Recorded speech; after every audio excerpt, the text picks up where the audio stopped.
the Zaporizhia Triangle has been revitalized. In general, this is not surprising, because there was no lull, but hard work to create the conditions for revitalization.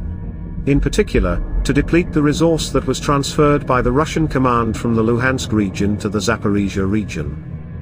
What is quite interesting is that as the Ukrainian Liberation Forces movement in the Novoprokopivka, Verbov, Oketovate Triangle revived, the media started talking about Putin allegedly ordering Defense Minister Shoigu to stop the Ukrainian army offensive in the Zaporizhia region at any cost.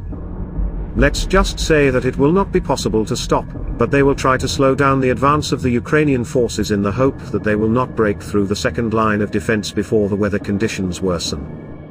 Almost simultaneously, those Russian units that were supposed to take a direct part in encircling the Ukrainian defense forces in this triangle lost their combat effectiveness.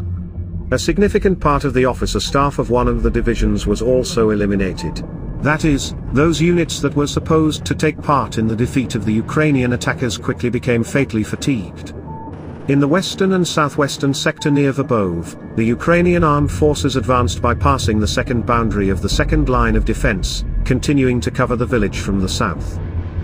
In addition, a very difficult fortification maze was passed, after the fall of which the occupants have nothing to do at Novoprokopivka, but the tactics of the Russian command are not like that. They are not looking for easy ways. They will sit in all dens, trenches, foxholes to the last, and no one will give them an order to withdraw to other positions until something comes from the sky and calms them down forever. And once those positions are taken by the Ukrainian side, the occupiers will start counterattacking them frantically, trying to repel them. They are not changing their tactics, but most importantly, they lose a resource that cannot stop the advance of the AFU. They slow the enemy down, but they can't stop him completely, and even that requires sufficient resources.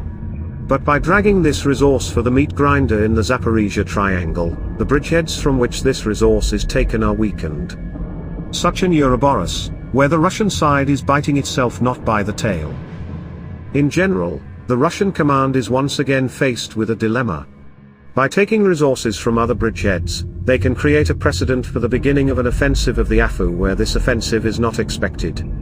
But without supplying Zaporizhia region with the necessary amount of resources, their second line of defense will collapse with a bang in October and pull the third line with it.